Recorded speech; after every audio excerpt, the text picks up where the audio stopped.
कांग्रेस नेता राहुल गांधी ने एक बार फिर से प्रधानमंत्री नरेंद्र मोदी और उनकी पार्टी बीजेपी पर अमेरिका से तीखा हमला बोला है। न्यूयॉर्क में भारतीय समुदाय को संबोधित करते हुए राहुल गांधी ने कहा कि वे भविष्य के बारे में बात कभी नहीं करते हैं और हमेशा अपनी नाकामियों के लिए अतीत में किसी और को दोष देते हैं। राहुल ने ओडिशा के बालासोर ट्रेन हादसे में मरने वालों की आत्मा की शांति के लिए 60 सेकंड का मौन भी रखा।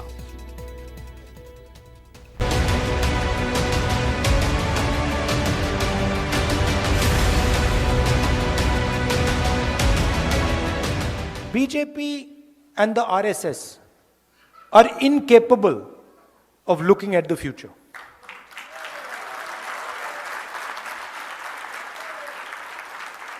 They are incapable.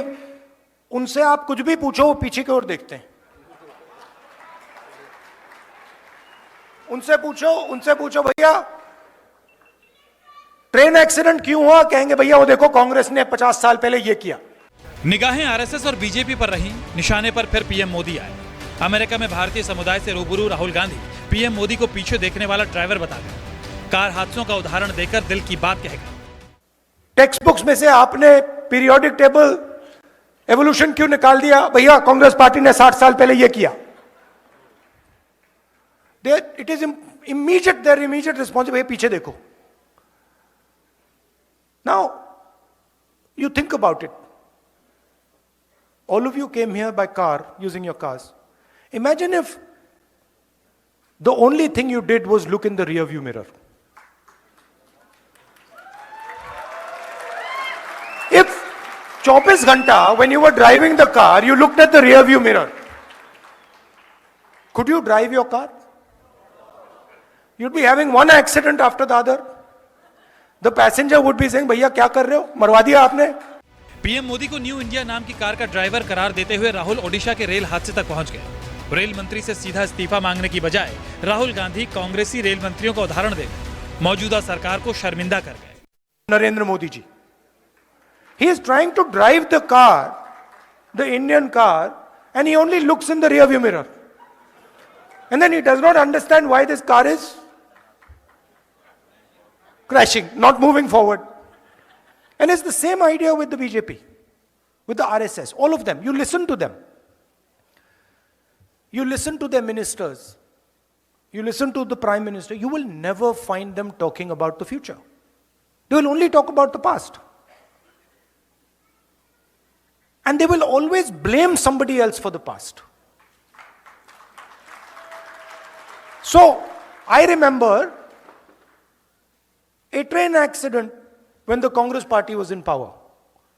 The Congress party did not get up and say, now it is the fault of the British that the train has crashed.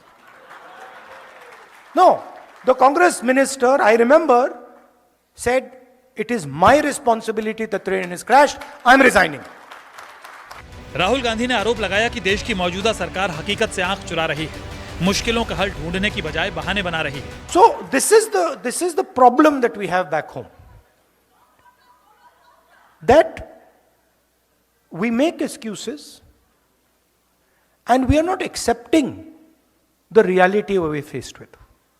The reality we are faced with is our unemployment numbers and the fact that we need to make sure that all our youngsters are productive and get a job. And I believe, and one of the reasons I have come here is because I believe that if we want to build an India where the vast majority of our youngsters are employed, one of the things we have to think about is the bridge between India and the United States. Challenge the Chinese have placed on the table. भारतीय समुदाय के सामने राहुल गांधी ने देश की मौजूदा सियासी लड़ाई का भी जिक्र किया। कांग्रेस को महात्मा गांधी और आरएसएस को गोडसे का नुमाइंदा बता दिया। A fight between two ideologies, one that we represent and the other, of course, that the BJP and the RSS represents. I think the simplest way to describe this fight is on one side you have Mahatma Gandhi, and on the other side you have Nathuram Godse. That's the best, most precise way that I can say it. On one side, a brave man, NRI like you. In fact, probably the most impactful NRI that India has had in many, many years. Humble man, simple man. Bharat जोड़ो यात्रा से सुर्खियों में आई मोहब्बत की दुकान का जिक्र अमेरिका में भी बार बार हुआ। भारतीय समुदाय के सामने राहुल ने इसे ही नफरत के खिलाफ लड़ाई का इकलौता हथियार बताया। This is Congress party's power. We are ready to. We are not being violent. We are not being aggressive. Right? We are not being nasty. That is our strength. We will not change our behavior. We will not change our behavior. Because you cannot, the thing is you cannot, please understand, you cannot cut hatred with hatred. It's impossible. It is impossible to do. I'm not interested in trying to cut hatred with hatred. मैंने बोला था, नफरत के बाजार में मोहब्बत की दुकान. आपका काम नफरत फैलाने का है, हमारा काम मोहब्बत फैलाने का है. हम आपके लिए आपका काम थोड़ी करेंगे, हम तो अपना काम करेंगे. न्यूयॉर्क में भी राहुल ने न्यायपालिका और मीडिया पर हमले का हवाला दिया। आइडिया ऑफ इंडिया की रक्षा करने को सबकी जिम्मेदारी बताया। There is an attack on the democratic structure of our country. Full scale attack on our institutions, on our judiciary, on our media, and it is your responsibility and our responsibility to defend the idea of India. Modern India cannot exist without our constitution and without our democracy. देश की सत्ताधारी BJP जो राहुल गांधी को कभी serious नहीं लेती, उसकी पूरी पलटन अमेरिका में राहुल गांधी के बोलते ही कांग्रेस पर हमलावर हो उठी। कांग्रेस और बीजेपी के नेता गुत्थम गुत्था हो गए। सियासी अखाड़े में दूसरी पार्टियां भी कूद पड़ी। इसकी पूरी जांच हो रही है। कमिश्नर रेलवे सेफ्टी जो रेल मंत्रालय के अंदर नहीं होता, वो सिविल एविएशन मिनिस्ट्री को रिपोर्ट करता है। इंडिपेंडेंट एजेंसी है, वो उसकी जांच कर रहा है। और इस पर कांग्रेस पार्टी उन लाशों की तस्वीर ट्वीट कर रही है, दिखा रही है। ये लाशों पर राजनीति बंद कीजिए।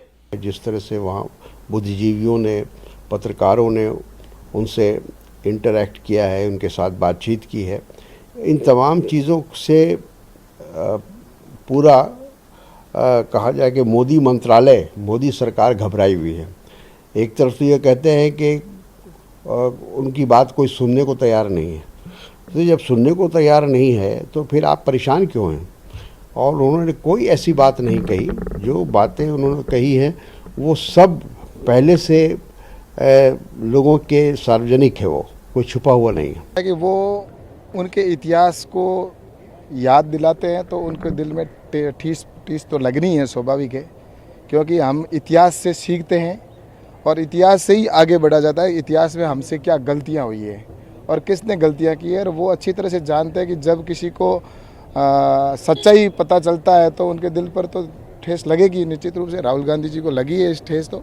लेकिन बिल्कुल सही कहा राहुल जी ने, और जिसका बहुत अच्छा प्रतिसाद आया है कि हमेशा लोगों के ऊपर डालना, भ्रमित करना लोगों को, और लोगों को वो गलतियां जो भी की है वो 70 साल करके, अभी आप भी तो 9 साल में आए हैं। और इसके लिए मुझे लगता है कि रेलवे मिनिस्टर ने पहली बार अगवा कर दिया था, वो नहीं करते हुए उन्होंने अभी ये सब जिम्मेदारी झटकने का काम कर रहे हैं और लोगों को भ्रमित करने का काम कर रहे हैं, वो नहीं करना चाहिए।